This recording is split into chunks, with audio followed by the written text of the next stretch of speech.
धीमहि धियो यो नः प्रचोदयात्।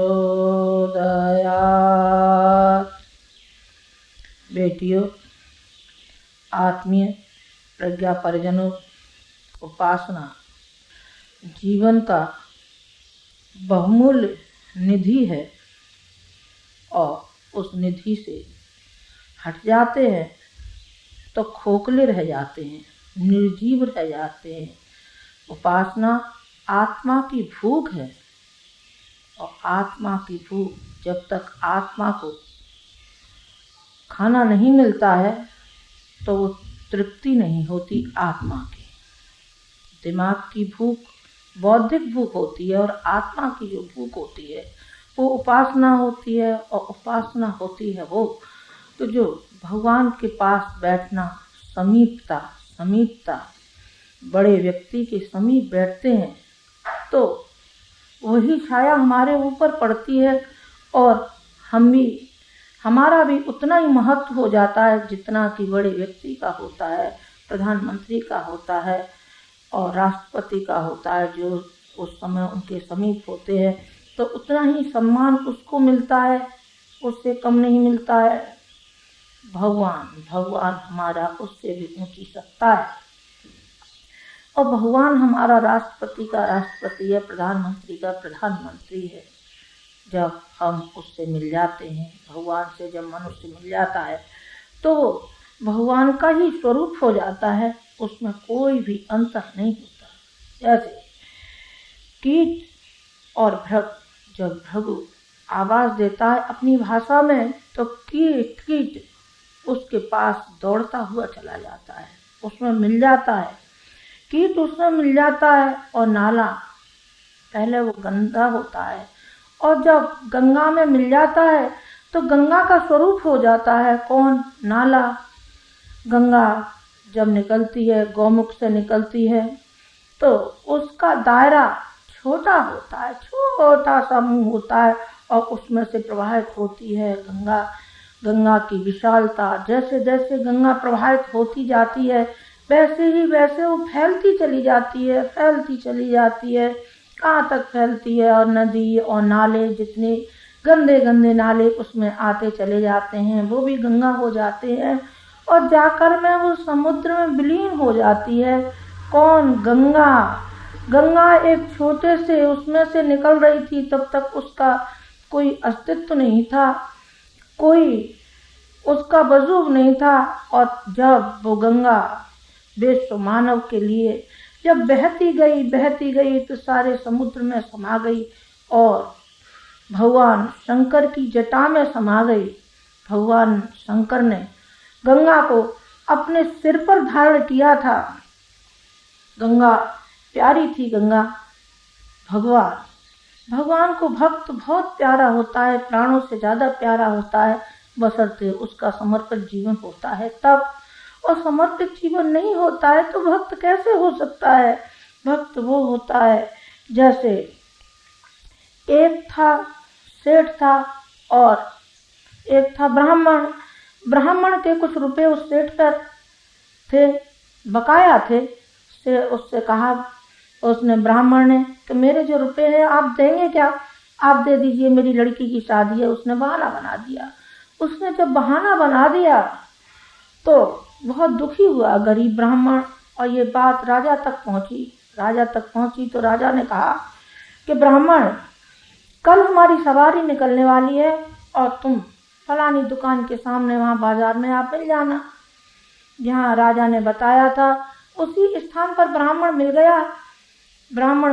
जैसे ही सवारी निकल रही थी वैसे ही वो राजा उसमें से सवारी अपनी हाथी पे से उतरा। हाथी पे से उतर के उन्होंने कहा, अरे गुरुदेव आप नीचे नंगे पाँव आइए। और उन्होंने अपने समीप उनको बैठा लिया।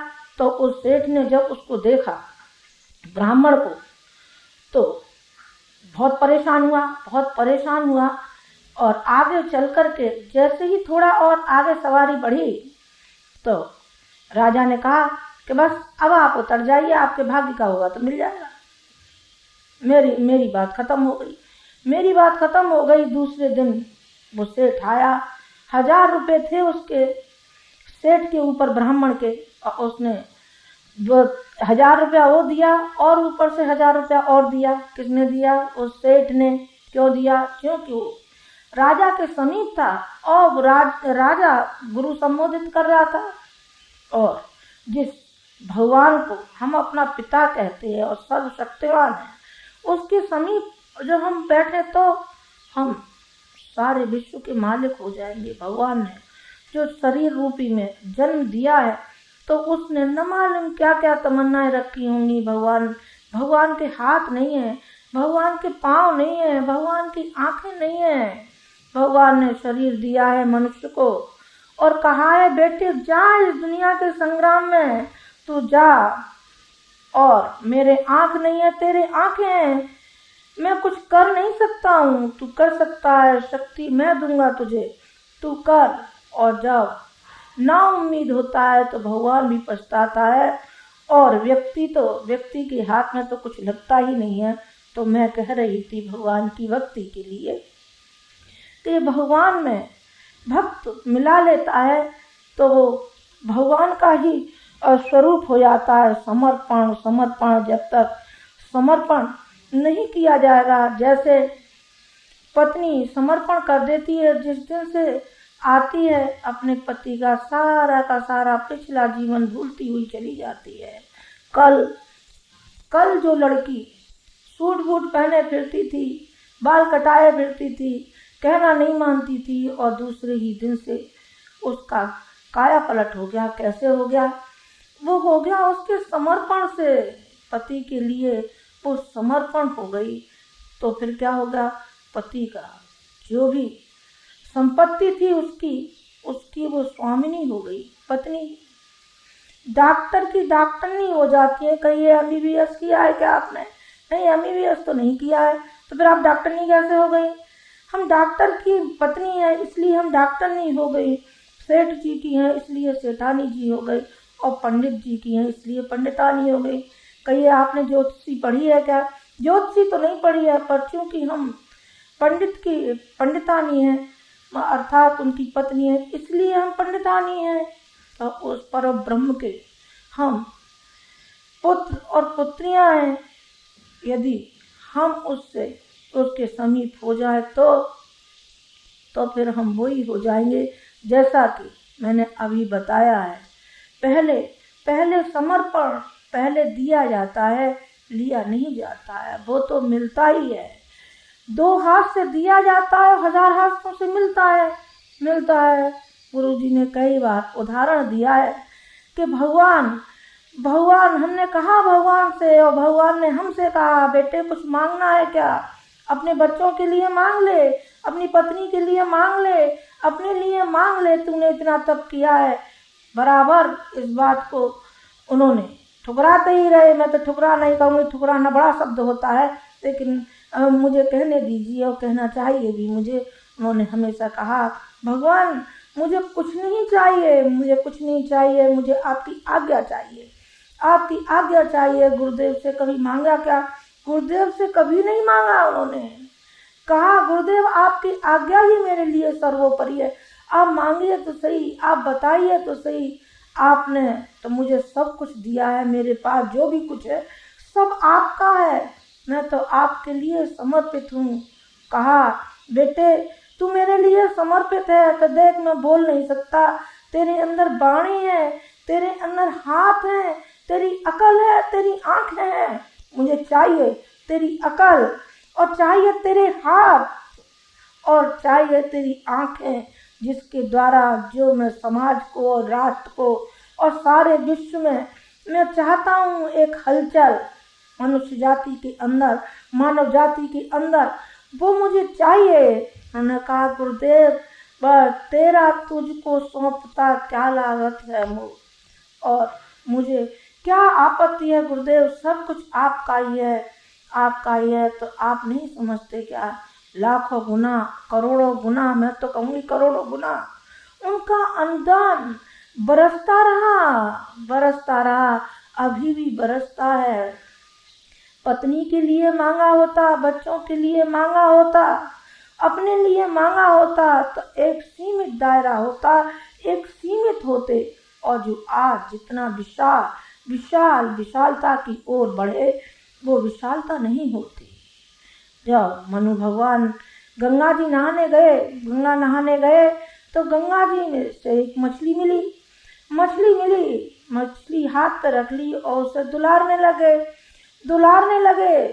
तो उन्होंने कहा, भगवान मैं इस दायरे में नहीं रहूंगी, मुझको फैलने दीजिए। उन्होंने कहा कि बेटी मुझे तू बहुत प्यारी लगती है, तू चल कमंडल में बैठ जा। और वो कमंडल में डाल दी मछली, और मछली ने कहा, गुरुदेव मेरा दम घुटता है, मैं इसमें नहीं रह सकती। तो उसको तालाब में डाल दिया। तालाब में भी उसने यही कहा, गुरुदेव मैं नहीं रह सकती। तो उन्होंने कहा तालाब में से और समुद्र में डाल दिया तो वो समुद्र में हो गई। कौन हो गई? वो मछली। विशालता भक्त की विशालता बढ़ती जाती है और उसका हृदय एक सरोवर की तरह से, एक समुद्र की तरह से अथाह हो जाता है। पर्वत जैसा वो ऊंचा होता है और समुद्र जैसी उसकी गहराई होती है, और गंगा जैसी निर्मलता, स्वच्छता, पवित्रता होती है, उदारता होती है। भक्त के अंदर गाय और बछड़ा, भगवान कहता है कि बच्चों आओ मेरे बेटियों, आओ मेरी बेटियों, आओ मेरे थन में अथाह दूध है, इसको पियो ताकि तुम बलवान हो जाओ। उपासना रूपी दूध को पियो। लेकिन वो ठुकराता चला जाता है बछड़ा, और गाय रमाती रहती है, और गाय का जो दूध है वो इधर उधर फैल जाता है और बछड़ा भूखा रह जाता है। बछड़ा माने है आत्मा, जीवात्मा, और गाय वो हमारा भगवान चिल्लाता रहता है और हमारे कानों में सुनाई नहीं पड़ता। हम हैं निर्जीव, हम हैं आंखों से अंधे और कानों से बहरे और जीव से गूंगे। वो अंधे और गूंगे और अपंग, जिससे कहना चाहिए कि रास्ता दिखाई नहीं पड़ता, वो है हमारी उपासना। अभी मैंने कहा था समीपता, भगवान की समीपता, और गाय का और बछड़े का मैं उदाहरण अभी आपको सुना रही थी। पतंग और डोरी का जरा सौंप करके तो देखिए ना उस भगवान के हाथ में अपनी बाग डोर को, फिर देखिए कि भगवान आप पतंग कहाँ तक जाती है। पतंग का कोई वजूद नहीं है, पतंग में कोई शक्ति नहीं है। शक्ति है उस उड़ाने वाले की, उस चलाने वाले की शक्ति है। शक्ति पतंग की नहीं होती, शक्ति कठपुतली की नहीं है, उसके नाच की नहीं है, वो नचाने वाले की है। पर कठपुतली अपने को समर्पण तो करे, किसी के हाथ में तो सौंपे, फिर देखिए कमाल क्या क्या नाच नचाता है। कौन? वो जिसके हाथ में डोरी सौंपी गई है वो नचाता है, तरह तरह के नाच नचाता है। कभी राजा बना देता है, कभी रानी बना देता है, कभी क्या बना देता है, कभी क्या बना देता है।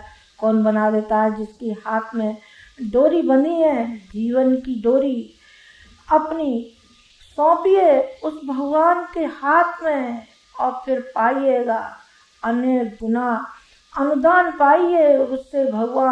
भगवान संकीर्ण नहीं है, मनुष्य संकीर्ण है। मनुष्य की संकीर्णता नहीं जाती, और भगवान का नाम ही उदारता है। उदारता वो बरतता है और अपने अनुदान भक्त के ऊपर वर्षा करने लगता है। मीरा ने कहा था कि भगवान से मैं शादी करूंगी। अरे शादी करूंगी तो शायद धोखा दे जाए, कल को कह दे कि हम तो तलाक देते हैं। अच्छा ये तलाक देगा तो अब क्या करें? तो उन्होंने कहा नौकर रखूंगी। अरे नौकर भी दगा दे जाएगा तो फिर मैं क्या करूं? तो उसने कहा कि अच्छा अब तो मैं खरीद के लाती हूँ। भगवान को खरीद लिया। भगवान को क्या खरीदा जा सकता है क्या? हाँ, भगवान को खरीदा जा सकता है यदि भक्त में वो भावना है, वो निष्ठा है, हाँ, और वो श्रद्धा का बीज हो, तो मैं कहूंगी कि भगवान को खरीदा जा सकता है। गुरुजी ने अपने गुरुजी को खरीद लिया, भगवान को खरीद लिया। वो पायलट की तरीके से चलता है और बॉडीगार्ड की तरीके से चलता है और दाएं और बाएं चलता है। खरीद लिया ना, भगवान को खरीदा जा सकता है। भगवान को किस तरीके से खरीदा जा सकता है? उन्होंने मोल ले लिया। किसने? मीरा ने और द्रौपदी ने जब आर्तनाद से भगवान को पुकारा तो भगवान दौड़ते हुए चले आए और भगवान पर जितना था देते ही गए और दुशासन हारता ही गया, खींचता ही गया। जिस समय गज और ग्राह की लड़ाई हो रही थी जल के भीतर, तो जब जौभर सूर्ण उठी जल ऊपर, तब हरि नाम पुकारा। तब उसने हृदय से भगवान को पुकारा और भगवान दौड़े हुए गज के लिए आ गए। उन्होंने सवारी की परवाह नहीं की, अपने गरुड़ को छोड़ करके आए। उन्होंने कहा मेरे भक्त के ऊपर आपत्ति, और मैं यहाँ सिंहासन पे बैठा हूँ और सवारी पे बैठा हूँ। तो दौड़ते हुए चले आए गज के लिए, गज की सहायता करने के लिए चले आए। विभीषण और बालिका, मालूम है जब भगवान की समीपता, भगवान के सहयोगी और भगवान के मित्र जब बन गए तो विभीषण को राज्य मिल गया, लंका का राज्य मिल गया। हो सकता था क्या? जब रावण ने भगा दिया तो उसके लिए संभव था क्या? संभव नहीं था, लेकिन भगवान की समीपता थी ना, भगवान का वो काम कर रहा था ना, भगवान का स्मरण कर रहा था ना, तो भगवान ने कहा कि ये ही राजा बनेगा। और सुग्रीव बंदर था, लेकिन बंदर कितनी सहायता उन्होंने की, उसको राजा बनाया। किसको? क्यों? अर्जुन का रथ भगवान कृष्ण ने हाका था, वो बागडोर उन्होंने कृष्ण ने संभाली थी अर्जुन की। अर्जुन हिम्मत हार रहा था और भगवान कृष्ण ने कहा अर्जुन कायर मत बन, नपुंसक मत बन, तू उठ, खड़ा हो लड़ाई के लिए, कौरवों की लड़ाई। कौरव अर्थात हमारी जो दुर्गुण हमारे अंदर विराजमान है, जो कौरवों के समान युद्ध हो रहा है। पांडव और कौरव आपस में लड़ाई लड़ रहे हैं हमारे अंदर। कौन जीतेगा? पांडव। लेकिन पांडवों में हिम्मत हो तो सही, होनी चाहिए और करनी चाहिए। किनको? भक्त को। कौरव कौन है? जो हमारे अंदर जो कषाय कलमश बैठे, आलस और प्रमाद बैठा हुआ है, जो हमको आगे नहीं बढ़ने देता। हमारी श्रद्धा न मालूम कहाँ विलीन हो गई है। फिर से उसी श्रद्धा को उबारना है। जैसे प्रहलाद और ध्रुव ने अपने माँ बाप को छोड़ दिया था और उस भगवान की गोदी को याद किया था, जिसने कि हमको जन्म दिया है, पृथ्वी पर हम आए हैं, वही हमारी गोदी है, वही हमारा पिता है। हम उसकी गोदी में बैठेंगे, इनकी गोदी में बैठने से हमको क्या फायदा? और भगवान की गोदी में बैठे तो आज तक उनका नाम चला आ रहा है। कहते हैं ध्रुव तारा आकाश में चमकता है, ध्रुव तारे के रूप में। ध्रुव का नाम विद्यमान है, अभी तक विद्यमान है, और वो रहेगा लाखों वर्षों तक, करोड़ों वर्षों तक रहेगा, क्योंकि वो परब्रह्म भगवान की गोदी में जाकर के बैठ गया। उसने साधारण पिता की गोदी को ठुकरा दिया और असली पिता की गोदी में वो बैठा। कबीर मन निर्मल भया, जैसे गंगा नीर, पीछे पीछे हर फिरत, कहत कबीर कबीर। तो भगवान स्मरण करता है, भक्त का स्मरण करता है भगवान। भगवान का स्मरण भक्त नहीं करता, पर करता है कब? जब वो भगवान का स्वरूप हो जाता है।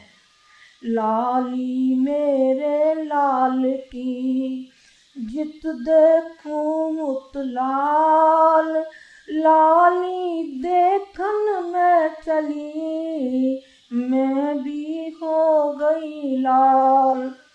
जब लाली को देखने गए तो स्वयं भी लाल हो गए। क्यों न हो जाएंगे? हम उपासना रूपी उस लालिमा से हम लाल क्यों न हो जाएंगे? और उस भगवान की गोदी में जब हम बैठ जाएंगे और भगवान से हम लिपट जाएंगे तो फिर हम क्यों न ऐसे हो जाएंगे? मनुष्य अपनी संकीर्णता को छोड़ दे और भगवान की शरण में चला जाए तो फिर वैसे ही हो जाएगा जैसे अभी मैंने कबीर के बारे में बताया था। और नारद और वाल्मीकि का यही हुआ था। नारद को मारने के लिए वाल्मीकि आया। वाल्मीकि ने कहा कि मैं तो आज मारूंगा ही, मेरा काम है। लेकिन नारद जी ने कहा कि मारोगे तो सही, लेकिन एक बात अपने घर से पूछ करके आओ और हमको बताओ, क्या आपके इस पाप कर्म में आपके घर वाले भागीदार हैं क्या? घर में पूछने गए, औरत से पूछा, बेटे से पूछा, माँ से पूछा, सबका उत्तर एक ही था कि हमको तो पोषण के लिए चाहिए, उदर पूर्ति के लिए चाहिए और हमें संपत्ति चाहिए। हमको क्या मतलब है आप कहाँ से लाते हैं, नैतिक कमाते हैं, अनैतिक से लाते हैं, हमको कोई हमें सोचने विचारने की शक्ति नहीं है कि हम आपके इसमें सहयोग दें अथवा न दें। हम क्यों देंगे? आपका फर्ज और कर्तव्य है हमारे लिए। लाइए। उन्होंने कहा कि मैं नरक में जाऊंगा तो आप चलेंगे क्या? मैं सजा भुगतूंगा तो आप मेरे साथ सजा भुगतेंगे क्या? उन्होंने कहा कि हम नहीं भुगतेंगे आपके साथ, आप ही जाइए, हमको तो चाहिए, आपका फर्ज और कर्तव्य कहता है। तो नारद वो जो थे वाल्मीकि पहुंचे और नारद जी के चरणों पर गिर पड़े। नारद से कहा, नारद आप सच्चे भगवान के भक्त हैं, जो आप दर दर अलग जगाते फिरते हैं और मैं एक नरक का कीड़ा, नरक में ही रह जाऊंगा क्या? उन्होंने कहा कि बस अब नहीं रहेगा, तेरे अपने मन की मलिनता को निकाल दिया, तू धुल गया, तेरी जीवात्मा धुल गई। अब तक वो गर्त में समाई हुई थी। हीरा जब मिट्टी में पड़ा रहता है तो हीरा चमकता नहीं है, वो दब जाता है, और जब हीरे को उस मिट्टी में से निकाल देते हैं तो हीरा चमक जाता है, वास्तविक स्वरूप उसका आ जाता है। भक्त का स्वरूप उस दिन सामने आता है जब वो अपनी अहंता को मिटा देता है, अहम को गला देता है और भगवान को समर्पण हो जाता है। तब उसका सही स्वरूप सामने आता है। जैसा कि भेड़ पर ऊन जमी होती है, जितना काटते हैं उतना ही भेड़ देती है, उतना ही देती है उपासना।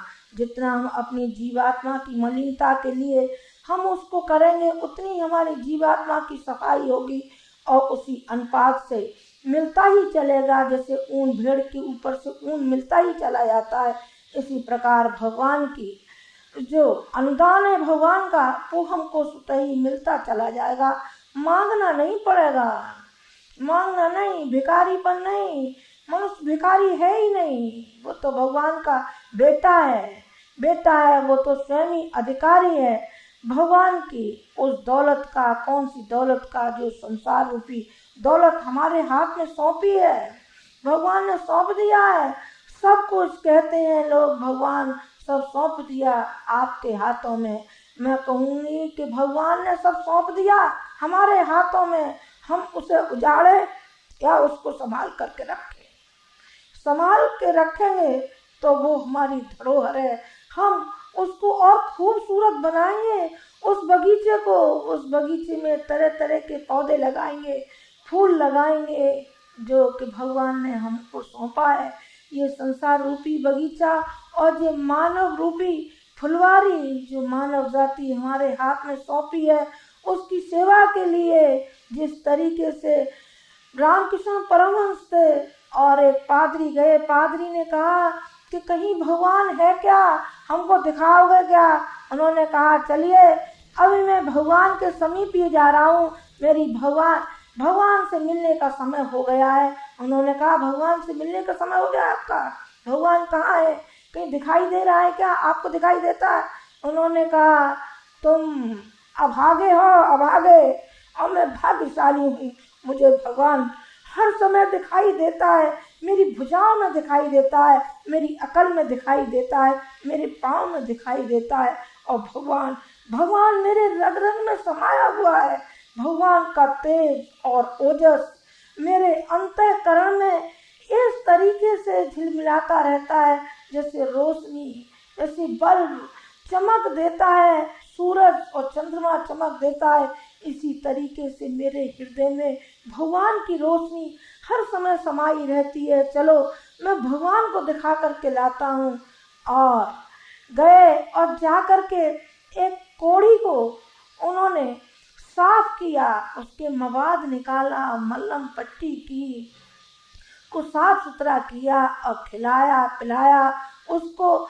तब रामकृष्ण परमहंस ने उस अन्न को ग्रहण किया। उन्होंने कहा कि यही है मेरा भगवान, यही मेरी उपासना है। पादरी ने कहा मैं धन्य हो गया, पा लिया आज मैंने भगवान को, और आपके ही रूप में मैंने भगवान को पा लिया। अभी तक मैं अंधकार में था, अंधकार को मिटाइए और सच्ची उपासना कीजिए। हम नहीं जानते कि रामकृष्ण परमहंस ने कितनी उपासना की थी और हनुमान जी ने कितनी माला जपी थी, लेकिन जब तक रामायण रहेगी और भगवान राम का नाम रहेगा तब तक हनुमान भी रहेगा, उनके कलेजे से चिपका रहेगा। भगवान राम का काम किया था हनुमान ने, साधारण बंदर होते हुए भी, और उसने भाइयों से ज्यादा, बेटों से ज्यादा उसने दर्जा ले लिया। हनुमान ने कैसे ले लिया? अपनी अहंता को मिटा करके ले लिया था। और उपासना जो अभी मैं कह रही थी, सच्चे अर्थों में जो उपासना की जाती है वो इसी तरीके से की जाती है। आशा है कि उपासना का और ध्यान का आप सही स्वरूप समझ गए होंगे और इसी ओर आप कदम बढ़ाएंगे, ऐसी मेरी आशा है। ओम शांति।